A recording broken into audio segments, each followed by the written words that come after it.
Boa tarde, pessoal. Eu espero que todo mundo esteja bem. Tá? Meu nome é Clairo.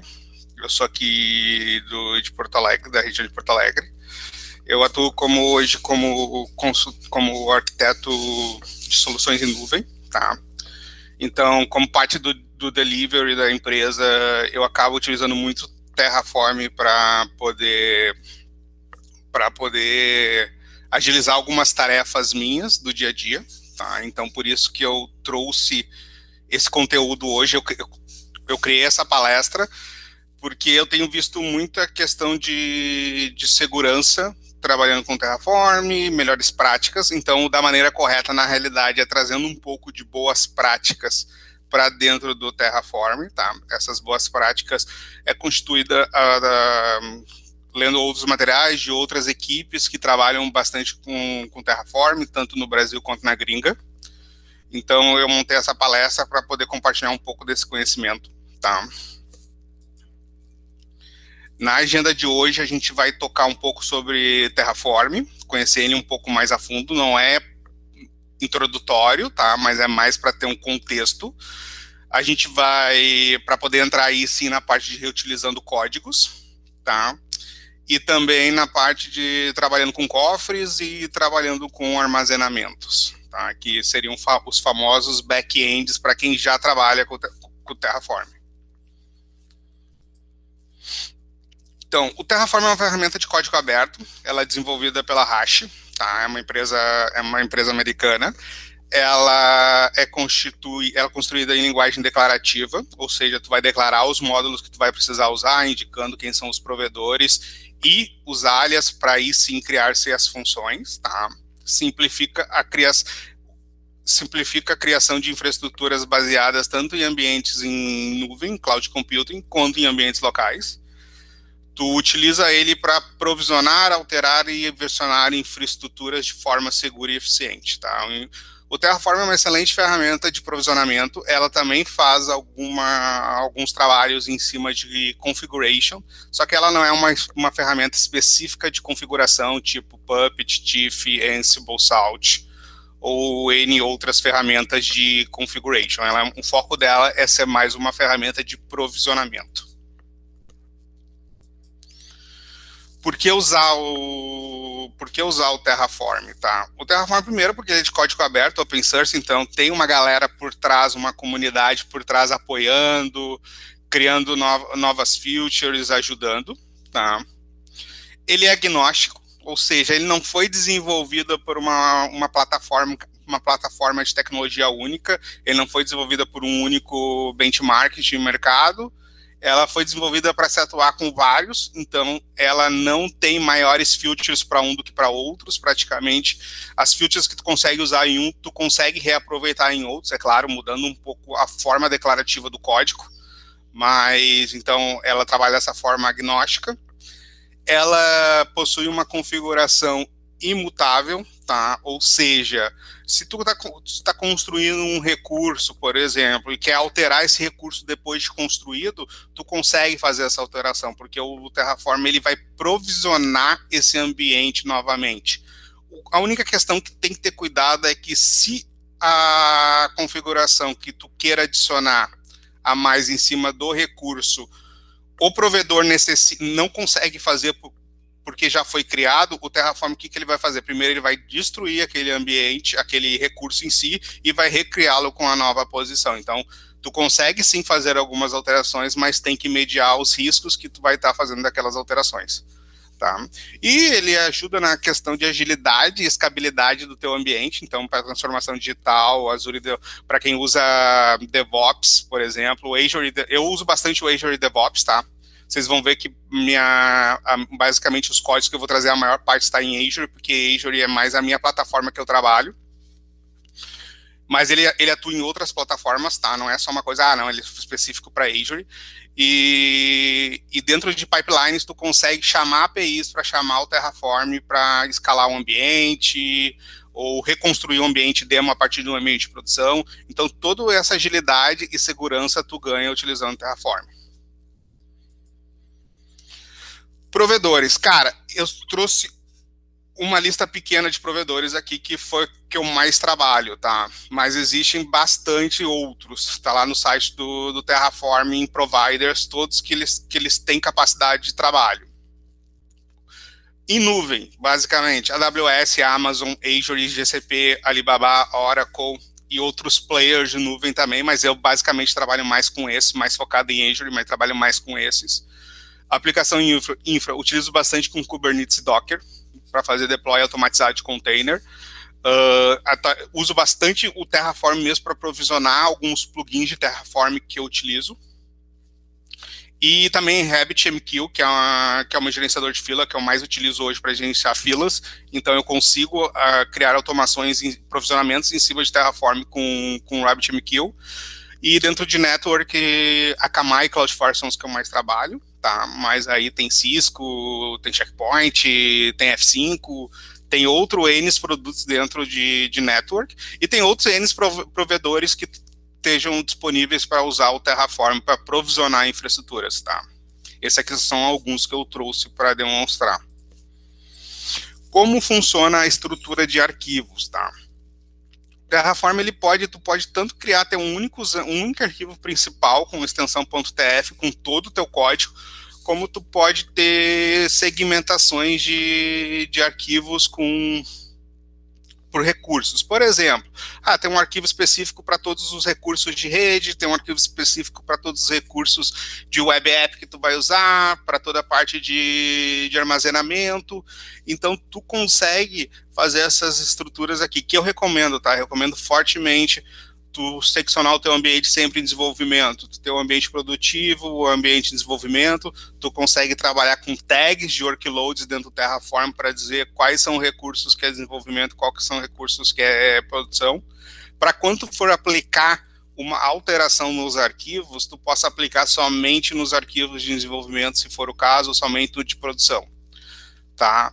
E daí tu também armazenar os teus módulos, ou seja, os teus códigos que tu vai reutilizar numa área também separada.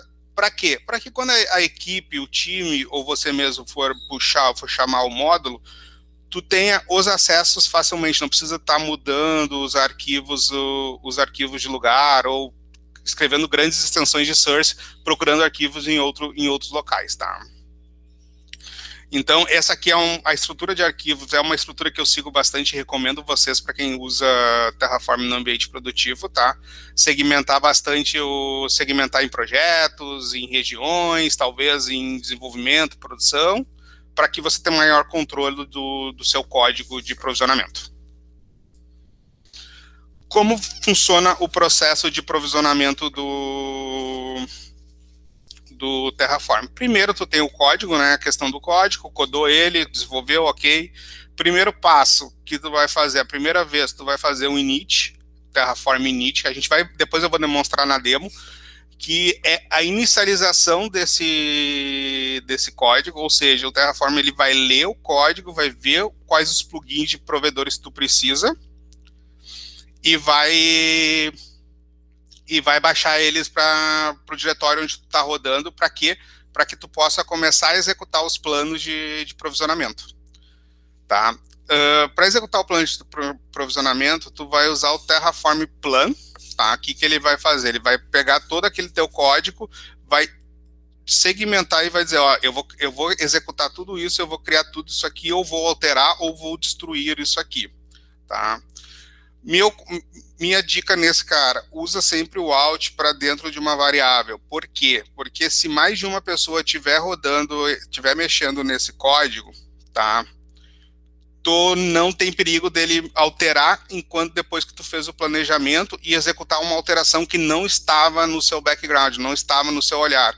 Então, no momento que tu fez o plano de execução e jogou para dentro da variável, não importa o que fizerem no arquivo de configuração, ele só vai aplicar o que tiver dentro dessa variável. Opa, passei demais aqui.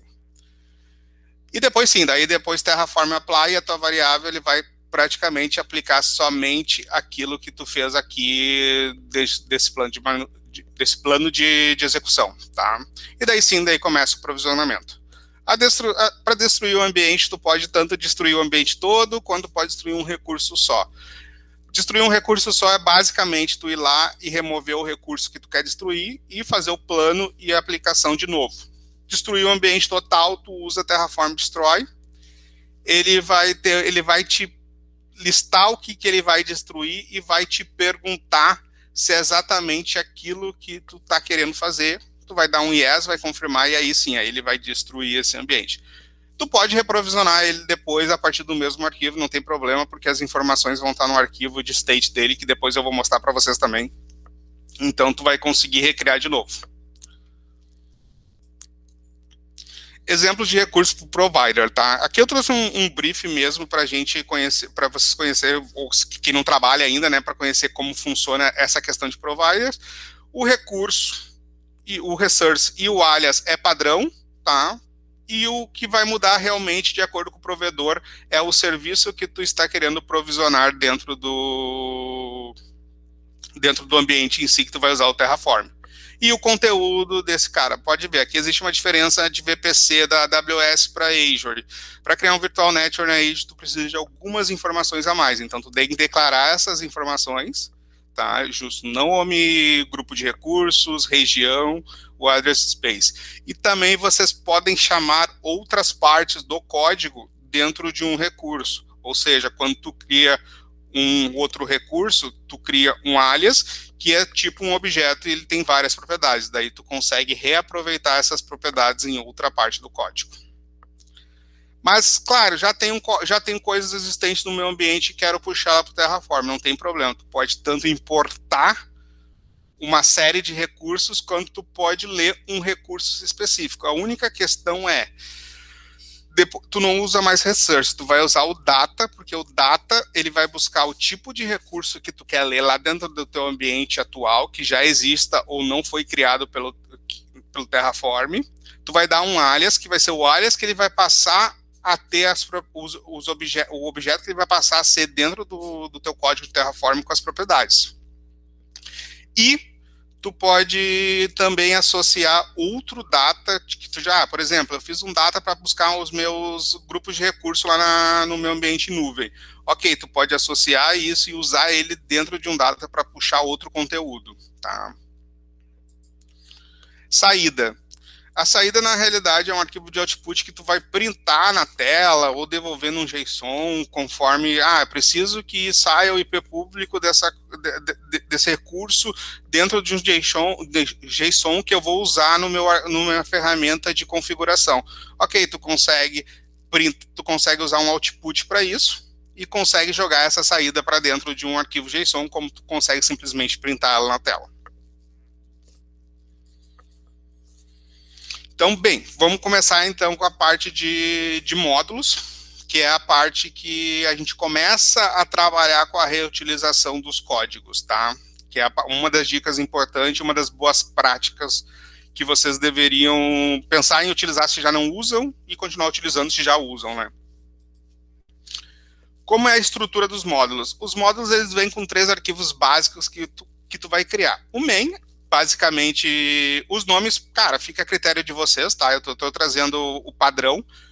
O main é onde está o recurso em si, a função que vai criar aquele recurso que tu está criando o módulo. O vars nada mais é que a parametrização, ou seja, os parâmetros, quando tu chamar o módulo, tu vai jogar para dentro dele. E o out nada mais é que o return da função, quando depois de aplicar, tá? Os módulos, eles podem estar tanto localmente, como no FileShare, no GitLab, como também publicado no sistema de repositórios, tá? Tipo GitHub, Bitbucket ou registro da própria Terraform. O interessante não, né? Necessita que o usuário que vai aplicar o Terraform ele tenha opção de leitura nesses caras, porque se ele não tiver, o Terraform não vai conseguir ler e não vai conseguir executar, tá? Bem, no main ali, no código principal vai estar a função que tu deseja criar. Por exemplo, aqui é um recurso de rede virtual, né, dentro da Azure. Ó, os parâmetros que eu vou precisar para criar isso são nome, região, grupo de recurso, espaçamento de rede e as tags de marcação, tá? quais são os parâmetros que eu vou ter que passar? Que o usuário vai ter que passar no código? Ele vai ter que passar o nome da VNet, vai ter que passar o nome do grupo de recursos, vai ter que passar a localização dele e vai ter que passar um address space. Se ele não passar um address space, ele vai usar o default que eu defini aqui, que é esse endereço, tá? E daí o quê? Se o usuário não botar, ele vai pegar esse default para criar o VNet. E a tag, as marcações que essa VNet vai ter. No output, tá? No output, o que isso significa? O output vai ser a saída, ou seja, vai ser as propriedades que esse objeto do módulo vai ter.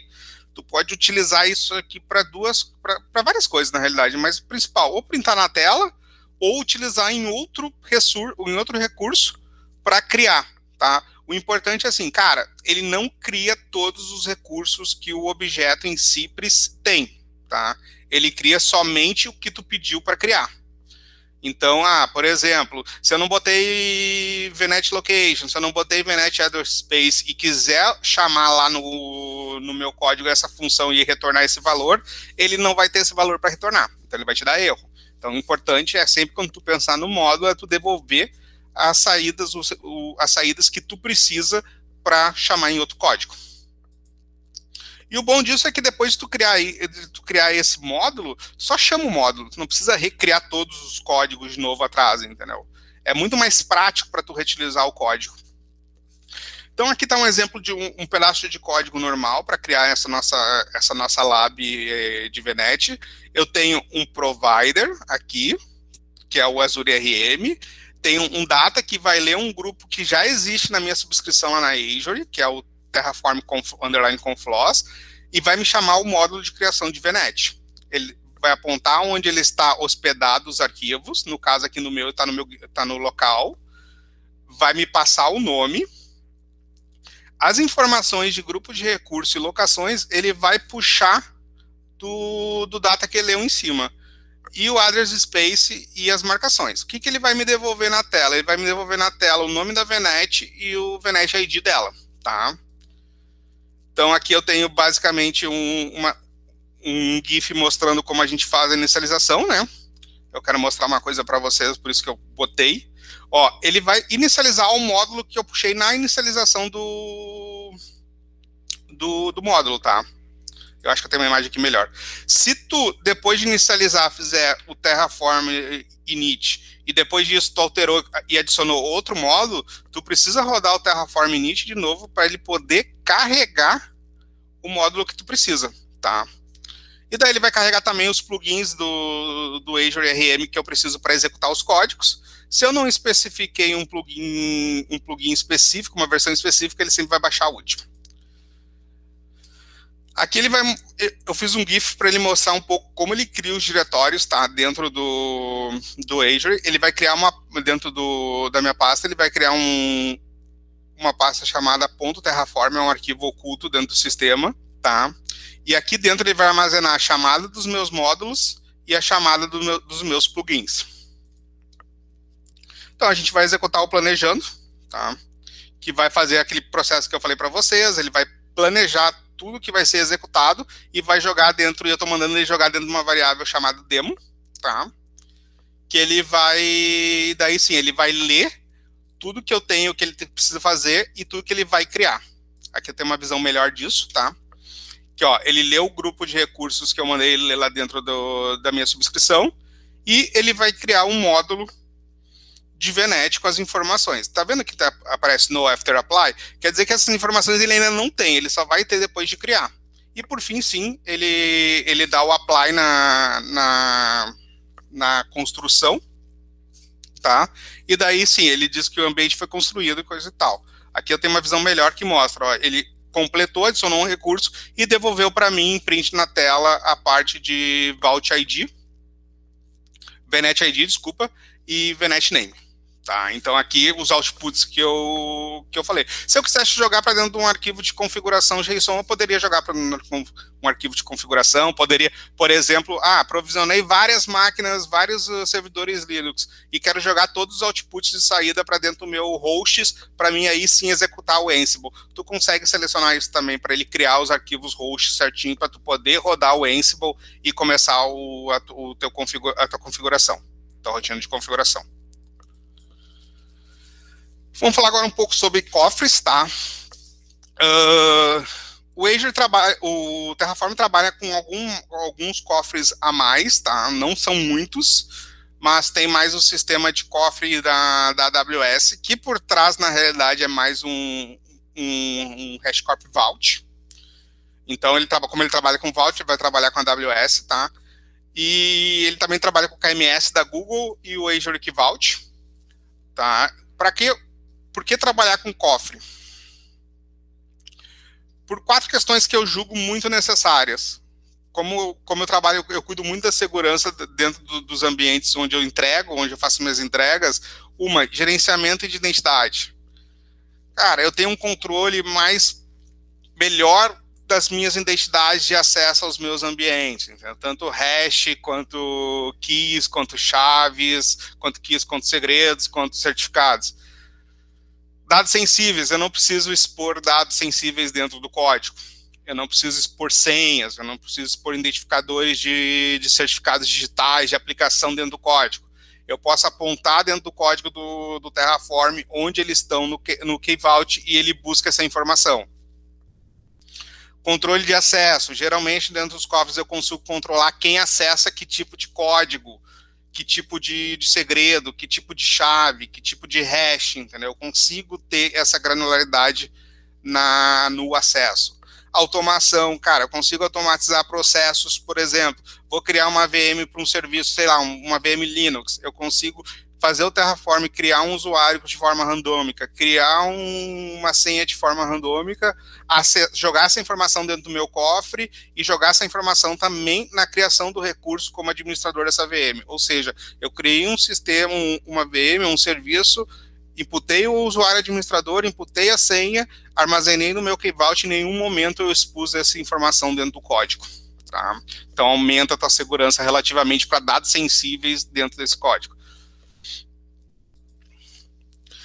Como a gente utiliza isso no código? Simples, não muda muito, é só um recurso dentro do provedor, cada provedor tem o seu, eu trouxe aqui o da Azure, por exemplo, que eu uso, tu vai declarar o Key Vault, tá? O nome dele, onde está o recurso dele armazenado, e tu vai declarar também as variáveis, por exemplo, se tu quer, nesse caso aqui eu vou printar uma variável, eu vou printar um valor de um segredo que eu já tenho, 2 segredos que eu já tenho, que é um segredo do usuário de autenticação e um segredo da senha.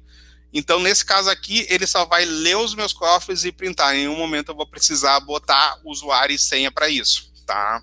Como eu posso criar e mandar imputar dentro do Key Vault. É só eu criar um recurso para fazer isso. Então, aqui eu mostro basicamente isso. Eu vou ter que fazer o plan. Vocês vão notar que no planejamento, ele não vai mostrar nada ainda, porque ele não tem nada para criar, ele simplesmente vai ler, então ele não vai trazer essa informação que a gente está buscando, ele só vai ler os recursos, ok, nada vai ser mudado, e aqui no apply, aí sim, ele vai trazer a senha e o usuário, tá? Que está lá no cofre salvo. Então essa é uma forma mais segura que vocês têm de tratar os dados sensíveis, ou seja, todo aquele dado que é mais sensível, que vocês não querem que seja exposto no código, vocês podem expor vocês podem adicionar dentro dos cofres, utilizar a política ali para definir quais os usuários têm acesso a isso, e seja, o usuário que estiver executando a autenticação do Terraform com a autenticação dele, e for consultar no Key Vault, se ele for consultar um Vault que ele não tem acesso, ele não vai conseguir ler. O Terraform vai voltar um erro informando que ele não conseguiu pegar essas informações, porque isso nada mais é que API de acesso, entendeu? Se o cara não tem o acesso para a API correta, para você trazer a informação correta, retornar o post, o get da informação correta, ele não consegue acessar. Então, os cofres ajudam vocês nisso, ajudam vocês a armazenar esses dados de uma forma muito mais tranquila do que tu teria expondo dados sensíveis dentro do código, tá?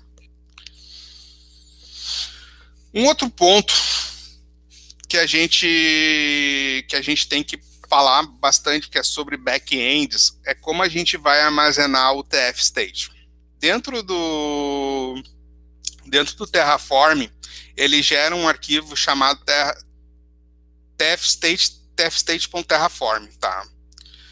Dentro desse arquivo, basicamente, ele vai armazenar todos os itens que ele for criar. No momento que ele for criando o item, a resposta do provedor, ele vai jogar lá dentro. Cria outro item, a resposta do provedor, ele vai jogar lá dentro. Então, esse tfstate contém praticamente todo o roteiro de provisionamento, tá? Ele geralmente é armazenado no diretório que foi executado o código. Aí, a gente tem uma opção, como eu falei lá no começo, a gente tem uma opção de poder utilizar back-ends para isso. Como é utilizar o back-end para isso? É o quê? É poder armazenar esses dados em outro lugar. Talvez um lugar mais sensível, talvez um lugar com maior controle, maior restrição, talvez um lugar onde eu tenha outras features, por exemplo, como encriptação, como sistema de versionamento, como lock, sistema de lease, entendeu? Para quê? Para que eu possa ter algumas seguranças para armazenar esse arquivo, para que esse arquivo não fique aberto para qualquer um, por exemplo, não fique só no meu notebook, onde outras pessoas podem ter acesso, roubar informação, ou acabar alterando códigos e prejudicar o meu ambiente, entendeu? Tu tem essa segurança. E outra, para hoje que a gente trabalha com times, a gente trabalha num modelo mais ágil, onde a gente tem squad para fazer os projetos determinados, para evitar também que tu consiga mais de uma pessoa estar trabalhando no mesmo código e com segurança, porque no momento que eu, claro, estou aplicando o código, se eu estou usando um sistema de back-end que me produz, por exemplo, list states, que me propõe list states, no momento que o Terraform ele entrar, ele vai lá dizer para o cara, eu estou usando, ele vai dar um bloco no arquivo, entendeu? Ninguém mais vai conseguir usar esse arquivo no momento que outra pessoa estiver utilizando. Então, por isso que é importante o back-end para nossas configurações, principalmente quando a gente vai trabalhar com times, tá? Então, como o arquivo tfstate funciona? Eu trouxe ele aqui porque ele é bem interessante para a gente falar quando a gente fala em back-ends, tá?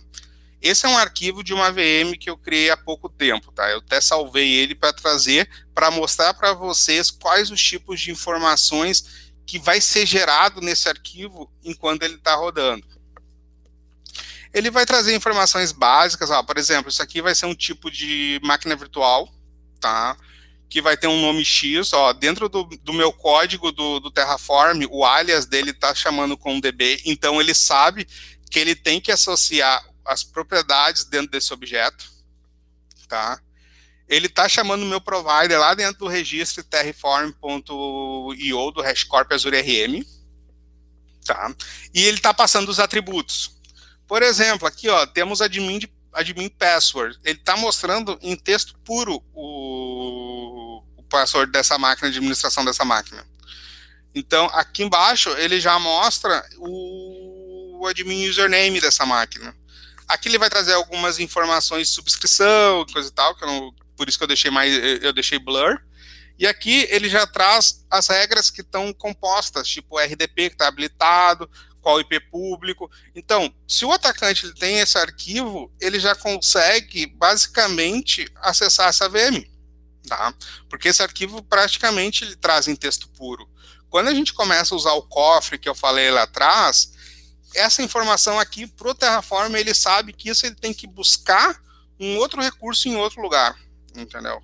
Então, ele não tem como saber qual que é esse valor aqui, porque, na realidade, aquele valor foi revelado no momento que ele fez essa chamada, Tá? Lembra lá quando eu falei do cofre, que a gente pode, eu até volto aqui, até vou voltar aqui, ó, que a gente pode apontar o ID. No momento que a gente foi lá no TR6, ele sabe que ele tem que chamar esse cara aqui, com esse ID aqui, e pedir esse valor aqui.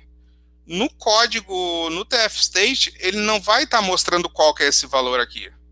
Ao menos, é claro, ao menos que tu fizer um output do valor. Daí sim ele vai mostrar, né? Mas foi porque tu fez um output do valor. Mas no TF-State ele não vai mostrar esse valor. Porque ele não sabe, ele não conhece o TF-State. Ele sabe que ele tem que buscar esse valor em outro lugar.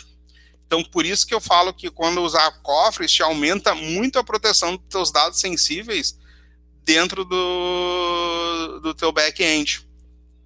E também tu consegue trazer outras informações. Então, esse arquivo aqui, basicamente, ele é um arquivo vital para os teus provisionamentos. Porque se eu vier aqui manualmente e alterar esse arquivo, por exemplo, se o Terraform não tem, não tem um dispositivo que permita que ele possa fazer um checksum disso, ele não vai saber que isso foi alterado manualmente. Então ele vai executar de novo e vai alterar as informações de novo. Tá? Quando a gente trabalha com ferramentas, depois eu vou mostrar para vocês ali, quando a gente trabalha com ferramentas de tipo de armazenamento um pouco mais profissionais, um pouco mais de recurso, tu acaba tendo essas capacidades a mais de proteger o teu TF-State. Eu trouxe o FileShare aqui, mas o processo dele é exatamente o mesmo de local, a única questão é que ele não está localmente na tua máquina, ele está num servidor protegido, tá? Mas ele ainda vem em questão de FileShare. Se GitLab também, tu consegue armazenar isso através de GitLab, na parte de repositórios do GitLab. Eu sei que o GitLab te dá mais segurança para trabalhar esse armazenamento, então tu acaba tendo algumas features a mais para usar, tá? E o terceiro que eu trouxe para vocês é o em nuvem. Porque daí o que acontece? Aí os blobs de storage na nuvem já tem muitas dessas capacidades nativas nele. Então eles te ajudam a tu conseguir alcançar esses itens dentro do storage. Blob Storage da Azure, o S3 da AWS, o Cloud Storage da Google, o Console. Existem outros backends que vocês podem utilizar, tá? Esses são os 5 mais utilizados. E o Artifactory. Para quem não quero gastar uma grana comprando storage no provedor público, ok. O Artifactory é open source e a camada free tu consegue utilizar para back-end e tem bastante espaço para que tu vai usar. Se não me engano, eu acho que o Artifactory, na camada free dele, tu tem até 2 ou 5 GB. Cara, o arquivo de TF-State, ele é pequeno. Dependendo também, se tu construir, dependendo do tamanho da tua infraestrutura, mas ele é muito pequeno, ele não vai alcançar. Tu pode ter vários arquivos ali de várias infraestruturas que não vai atingir o tamanho do armazenamento free do Artifactory. E o Artifactory já te produz o quê? Já te permite o quê? Tu poder usar ali um leasing, tu poder usar um server encryptation em cima do arquivo, tu usar um versionamento em cima do arquivo, entendeu? Todas essas funções que outros provedores te fornecem ao custo, tu já consegue usar no Artifactory, por exemplo, de forma free, tá? Lá dentro de backends, na documentação de backends do Terraform, tem outros provedores, tá? Não são somente esses que podem te fornecer armazenamentos de backend, daí tem uma lista lá. Tá, eu só trouxe os 5 mais interessantes do meu ponto de vista, então, mas claro, tem outros lá que vocês podem consultar. Tá. Aqui eu trouxe uma visão do Azure Storage, Blob Storage, onde estão armazenados os meus TF-States. Então, vocês podem ver, eu tenho vários aqui, né, de testes, na realidade, eles têm as datas de modificação, o tipo de acesso, tá, os tamanhos, como eu falei, ele tem um tamanho muito pequeno. Essa aqui é uma estrutura geral, uma estrutura meio grande que eu fiz o teste, e ele usa muito pouco armazenamento, tá? E aqui ele já mostra para mim o list state. Ó, eu tenho um list state, tá disponível, eu posso usar, eu posso mexer nesse arquivo, eu posso ver esse arquivo, outras pessoas vão poder utilizar o Terraform e aplicar porque ninguém está usando. O lizard quer dizer que ele está com o lizard aplicado, ou seja, o Terraform está fazendo alguma coisa nele. Ele não bloqueou ainda, mas ele tá olhando esse arquivo. O broken Foi aí que eu fiz um teste para trazer para vocês. O broken, eu alterei o arquivo manualmente e rodei o import do Terraform. O Terraform checou que o checksum dos dois não batiam, e ele já automaticamente declarou esse cara como não safe e já deixou ele como broken dentro da infraestrutura. O Terraform não vai remover ele do meu blob, tá? Só vai definir ele como broken no list state, porque ele também não tem esse poder de remover... O Terraform em si não tem esse poder de remover o arquivo dentro do meu storage, tá? Mas ele pode definir que aquele arquivo não é mais saudável para ele. Beleza?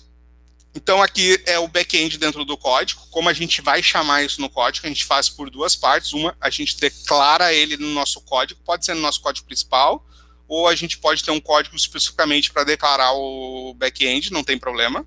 Aqui novamente eu mostro o provider do Azure RM, eu estou usando um Terraform back-end da própria Azure RM, ou seja, ele vai usar então o cenário de blob da Azure. O nome dessa aqui, ou seja, o nome que esse arquivo vai levar. Geralmente eu uso o nome do projeto em si para saber que aquele arquivo é daquele projeto. Opa, passei demais aqui. O grupo de recursos onde ele está hospedado, tá? Onde ele vai ficar onde está hospedado o storage account. O nome da storage account, onde está esse container, e em si o nome do container. No código, ele fica basicamente assim, ele chama o Terraform init, tá?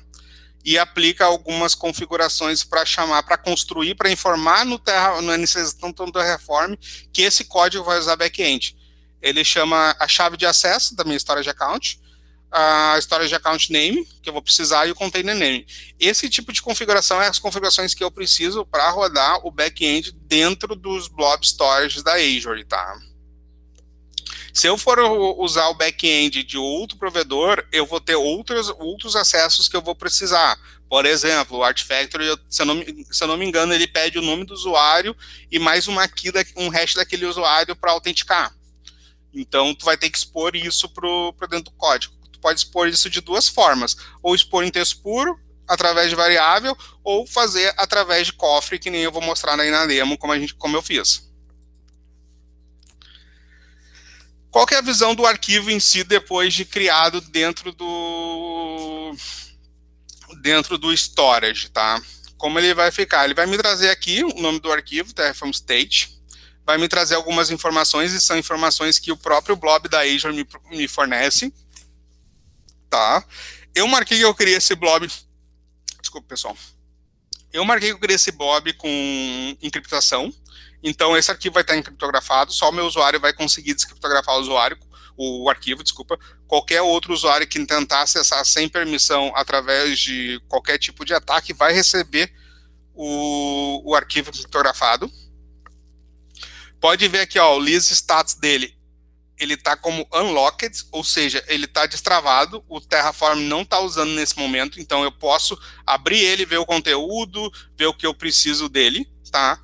Porque eu tenho esse acesso. No momento que ele virar unlocking aqui, quer dizer que o Terraform está usando ele, esse arquivo está travado. Se outra pessoa executar o mesmo push que vai usar esse arquivo de tf-state, ele não vai conseguir, porque ele já vai dizer que já tem um processo utilizando.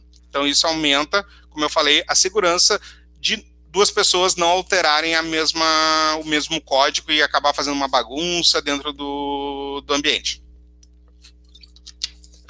Dentro do blob da Azure, como da AWS, como da Google, e agora eu não me lembro sinceramente na camada fria aparece dessa forma do Artifactory, ele tem o versions, ou seja, tu consegue ver todos os versionamentos desse arquivo que o Terraform fez. Ele criou um arquivo X, ok, ele criou uma versão desse arquivo em outra, para ir mostrando, para ele poder saber o que ele tem que destruir depois, tá? Então, tu consegue ver esse versionamento. E aqui é só uma visão de frente do arquivo, tá? Mostrando que ele está disponível. Como eu falei, ó, esse arquivo que a gente criou foi uma linha ali da VNet, ele tem 156 bytes, tá? Ele cria arquivos muito pequenos, então não vai ser um consumo muito grande tu passar a usar back-end, porque o consumo de storage dele é muito pequeno. Então vamos passar para a demo. Eu vou fazer, eu bolei uma demo aqui que eu conseguisse usar tudo aquilo que eu falei para vocês hoje, tá? Então, que vai englobar todos os assuntos que a gente comentou, tudo junto dentro do código, para, espero eu, fazer sentido na cabeça de vocês de tudo aquilo que a gente conversou até esse momento, tá? Então, beleza, vamos começar aqui. Eu tenho, dentro da minha pasta back-end, eu tenho 4 arquivos fundamentais, tá? Eu tenho o main, o network TF, o public IPs e o RG, tá? Dentro desses arquivos vão ser criados recursos de rede, recursos de endereço público e grupo de recursos. Eu vou abrir aqui o main, dar um cat aqui no main para vocês verem. O que eu estou apresentando aqui? Eu estou declarando o meu provedor, que vai ser a Azure RM, tá? E eu estou declarando o meu back-end, ou seja, o nome daqui do back-end que vai ser criado esse ambiente, o resource group onde está hospedado a storage account, o nome da storage account e o nome do container que eu tenho lá para armazenar os meus TF states, tá? Dentro de network, eu tenho a chamada do meu módulo, como eu mostrei lá para vocês antes. Eu vou chamar esse módulo com o nome e vou passar alguns parâmetros para ele. Vejam bem, aqui ó, eu tenho a chamada das propriedades dos módulos, entendeu? Eu vou criar um módulo, lá dentro de Resource Group, eu vou criar o Resource Group de 2 formas. Um Resource Group tradicional e um com módulo. O com módulo, eu já estou chamando algumas propriedades que eu defini lá nas saídas. Lembra quando eu falei sobre as saídas? Que eu defini lá nas saídas para mim poder reutilizar ele dentro desse código. E no final disso, esse arquivo, ele vai printar isso para mim, ou seja, ele vai printar a saída do nome da Virtual Network. Dentro do public, eu tenho também um outro módulo, então eu posso segmentar todos os meus recursos principais e módulos. Eu tenho outro módulo que eu vou chamar na minha pasta, lá no meu source, onde está o módulo, onde tem os arquivos ali, o main, o vars e o out, certo? Vou atribuir um nome para ele, porque eu estou especificando que eu preciso atribuir um nome para ele. Aqui vocês veem que já é diferente, ó, já é diferente dali de cima. Um é módulo, o outro é Azure RM Resource Group. Um eu criei o recurso direto no arquivo e o outro eu importei no módulo, entendeu? Então, o módulo, ele tem a mesma função que o recurso, só que ele está chamando de outra forma. Só que o que é o detalhe, tá? No módulo, eu não tenho todas as propriedades que eu teria se eu criasse o recurso aqui, porque aqui ele pega todas as propriedades que já vêm desse recurso quando é criado, por exemplo, lá na Azure. Aqui eu só tenho as saídas que eu peço para que eu coloco para ele sair para mim depois de criar o módulo, tá? E daí no final ele vai me printar também o valor do módulo. Eu quero que ele traga para mim o endereço público final, tá? Daí sim, aqui no RG, uma forma eu fiz criando o módulo, para vocês verem a diferença, aqui chamando o módulo que cria um grupo de recursos, que vai ser um nome com flaws TF Network, na região dos Estados Unidos, com essas marcações, e aqui embaixo eu fiz uma criação de um grupo de recursos do módulo tradicional, tá? Beleza? Então, vamos aqui mostrar. Então, vamos começar, a gente já tem aqui, vamos compilar esse código, tá? Primeira coisa que eu vou fazer, eu vou exportar os meus códigos do meu cofre. Primeiro, o SA name, o storage account name, que está chamando um comando de Azure CLI para buscar o nome o segredo desse código, da storage account name, tá? Aqui, vou fazer a mesma coisa no SA aqui. Daí eu vou fazer a mesma coisa com o container name, que são os itens que eu preciso para chamar o back-end, tá? Aí é uma maneira que eu tenho, porque eu já loguei na Azure com a minha conta, o usuário ele vai logar com a conta dele, se ele tiver permissão para puxar esses códigos, ele vai conseguir, se ele não tiver permissão, vai voltar erro e ele não vai conseguir inicializar o back-end para usar o back-end que foi definido, tá? Então, beleza, a gente vai usar o Terraform init agora para inicializar o back-end com as informações necessárias. Eu já tinha rodado antes, então ele já inicializou os modos. Se eu vim aqui em Tree, ele já mostra os módulos para mim ali. Então eu já tenho essas informações, como ele traz para mim a versão do plugin que eu vou usar, que é Azure RM. Como eu não estipulei uma versão específica, ele pegou a última.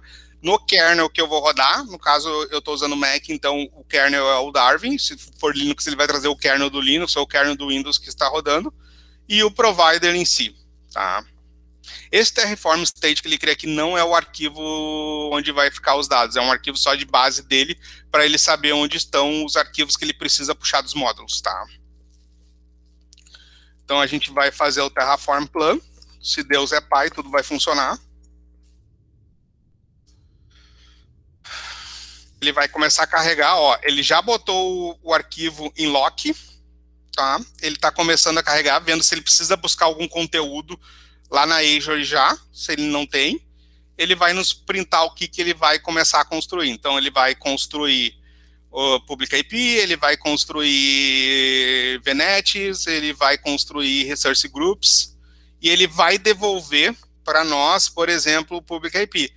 Vocês podem ver que aparece aqui um No After Apply, como eu expliquei antes. Ele não conhece a informação ainda, ele só vai conhecer essa informação depois de aplicar esse recurso. Então, ele não vai trazer para a gente. Então, a gente pode vir aqui e fazer o quê? E aplicar essa demo, para a gente criar ela no ambiente. Então, aí sim, agora ele vai começar a processar, ó, mudou de novo o arquivo state lock, ele vai começar a construir o ambiente dentro da Azure. Ó, ele está criando os módulos, está puxando as informações, está dando tempo de criação, tá?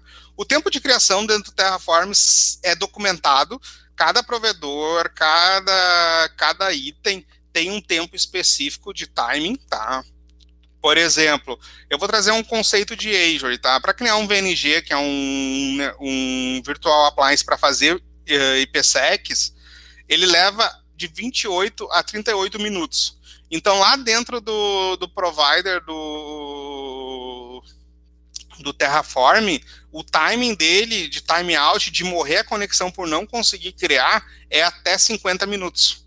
Tá? Então, o provedor, ele para cada recurso, ele tem um timeout que é especificado pelo próprio provedor, pela Azure RM, para a Amazon ou pelo Google, que é o tempo até o máximo tempo de criação desse recurso, entendeu? Fora isso, ele vai derrubar, ele vai dizer que ele não conseguiu criar, tá? Então, aqui, ele criou os 4 recursos que a gente queria e ele atribuiu os IPs aqui, ó, o IP público ele trouxe para a gente e o grupo a saída que a gente definiu. Se a gente vir aqui no meu painel, vai aparecer os grupos aqui certinho, tá? Tá aqui o IP que a gente criou, né? Para demo, tá aqui a VNet. Vamos dar uma olhada agora no arquivo em si. Dentro aqui tá meu cofre, tá? Então, isso aqui é mais cofre da Azure, não vou entrar muito profundamente, mas os acessos que eu consumi estão aqui, e eles têm a política dentro definida aqui, ó. Como eu falei lá para vocês que... Deixa eu voltar aqui. Eles têm uma política de acesso aqui em Access Policy que diz o que o usuário pode fazer. Eu posso, então, selecionar o que eu quero que aquele usuário possa fazer, e aí sim o Terraform ele vai seguir isso para se basear. Se o usuário não tiver permissão, ele não vai conseguir concluir. Então vamos lá, voltar no back-end lá para a gente ver o nosso arquivo. Tá? Deixa eu não me perder no horário, né? Então vamos lá. Aqui está o arquivo que a gente criou. Ó, ele já está unlocked, já está liberado pelo Terraform. Então o Terraform já concluiu o que ele tinha que fazer. O tamanho dele total ficou em 4.5K. ele está com habilitação de encrypt habilitado. Se eu vim aqui, eu consigo ver as versões que eu rodei, por exemplo, e consigo ter um acesso ao arquivo se eu precisar. Por exemplo, eu venho aqui, quero ver isso aqui, o que, que ele fez. E ele vai me mostrar no edit a opção de eu conseguir ver esse arquivo em si. Aqui no o último também, ele vai me mostrar, ó, esse aqui está ativo, tá? E é esse que foi o último a ser executado. Se eu vim aqui se eu voltar aqui, fechar aqui e voltar aqui no TF State, eu consigo ver o arquivo na íntegra, tá? Todo que ele rodou. Ó, cara, ele rodou um módulo de público IP. Ok, beleza, ele é gerenciado pelo Terraform. Ok, ele tá rodando por trás um comando tipo Azure RM Public IP. O ID dele no sistema, no Terraform, é conhecido como IP busca o plugin lá dentro do provider da Terraform. Aqui são todas as informações que ele está trazendo dentro desse conteúdo, ou seja, eu consigo lá dentro do Terraform depois aproveitar esses dados e imputar em outras variáveis. Claro, no meu módulo eu tenho que especificar isso, que lá que eu quero que ele traga a versão do IP4, que ele traga, por exemplo, o reverse FQDN, eu tenho que informar o que eu quero de saída lá no meu módulo, para quando eu for puxar ele no meu código e chamar ele, eu consiga trazer essas informações, tá? Então, basicamente, sobre o back state é isso. Deixa eu ver se eu não faltei alguma coisa para mostrar para vocês. Não, consigo fazer... quero baixar o último estado da máquina depois de aplicar. Ok, tu consegue fazer um snapshot, consegue fazer um download, mas isso qualquer outro dos provedores de backends fazem também, tá? Não é uma grande novidade assim que eu possa te dizer. Beleza. Cara, quero destruir então uma parte do meu código ou então todo ele. Não quero, já usei, quero destruir esse ambiente de desenvolvimento. Tem duas formas que vocês podem fazer isso, tá? De maneira legal. Por exemplo, vocês podem vir no código específico, deletar o mesmo, salvar, executar o plano dele de novo. O que ele vai fazer?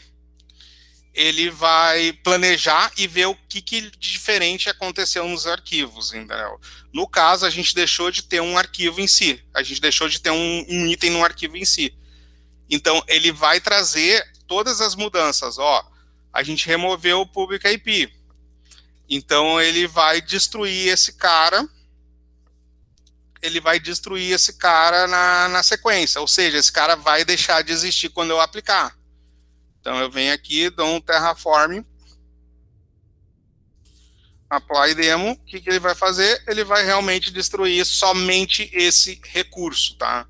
Claro, não era para destruir esse recurso. Ok, joga ele de volta lá, traz uma versão do arquivo que tu não tinha destruído e aplica ele de novo. A única coisa que, por default, por causa que o provedor não faz isso, no caso Azure RM, ele não vai te devolver o mesmo IP, tá? Ele provavelmente vai te dar um IP novo, porque lá na Azure RM, ou lá na Amazon, lá no Google Cloud, é uma nova implementação. Então, ele vai te dar um IP novo, mas tu consegue trazer as mesmas informações. Claro, se ninguém estiver usando o mesmo nome, por exemplo, tu consegue trazer essas mesmas informações de volta, tá?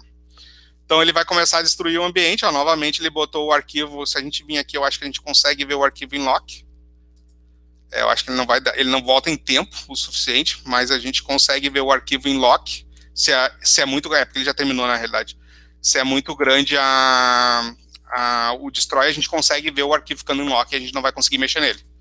Então, ó, ele reaplicou os códigos, ele destruiu o que tinha que destruir, manteve o que tinha que manter, ele informa aqui, ó, tudo que foi adicionado, mudado ou destruído. Lembra lá no começo que eu falei de configuração imutável? E no final, cara, ele não tem mais aquela output de public IP para nos mostrar, então ele nem mostra. Mas ele ainda tem a saída do nome da VNet, que ainda faz parte nele, então ele reaplica e mostra pra gente. Tá? Para finalizar, claro, quero destruir todo o ambiente. Cara, pode fazer. O ambiente é teu, não tem problema nenhum. Terraform destrói. O que ele vai fazer? Ele vai ler todos os arquivos, tudo que ele construiu através daquele Terraform State lá.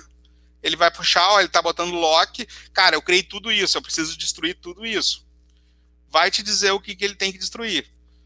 Tu dá um yes, ok, é isso mesmo, vai.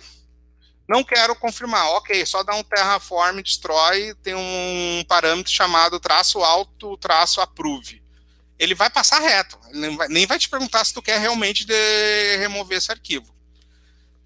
Uma coisa importante para falar, se tu quero destruir o meu ambiente, veio aqui e destruiu primeiro o arquivo antes de destruir o ambiente, o Terraform não sabe o que foi construído. Então, ele não vai conseguir destruir o ambiente, tá? Ele vai te dar erro, porque ele não sabe realmente. Tu acabou com toda a estrutura que ele tinha criado para saber o roteiro, para saber o que ele precisava mudar ou destruir. Então, se esse arquivo apagou, morreu. Aquela estrutura lá vai ficar. Tu vai ter que reimportar a estrutura toda ou voltar um backup do arquivo, pelo menos, para ele poder fazer um checkout para ver, isso eu tenho, isso eu não tenho, isso eu tenho, isso eu não tenho, tá? Então, se tu remover o arquivo antes, minha ideia era destruir todo o ambiente, remover o arquivo primeiro e destruir depois, ok, tu vai ter que entrar lá manualmente e destruir. Ou voltar um backup do arquivo para poder, para o Terraform poder saber o que ele tem para destruir. Tá? Se a gente voltar aqui, ele terminou, ele destruiu e fez a liberação do leasing do arquivo. Então, o arquivo está morto, morreu. Os arquivos em si dele continuam, tá? Se eu vim aqui em cd.terraform,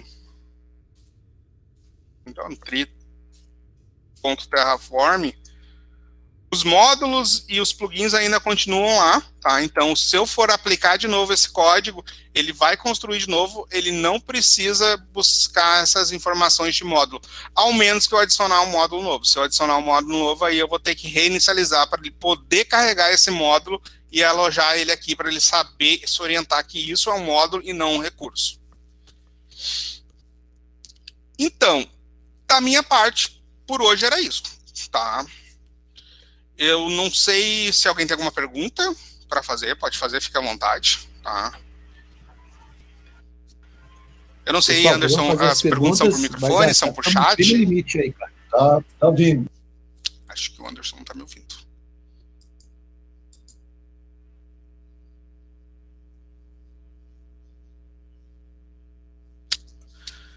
Alguma pergunta?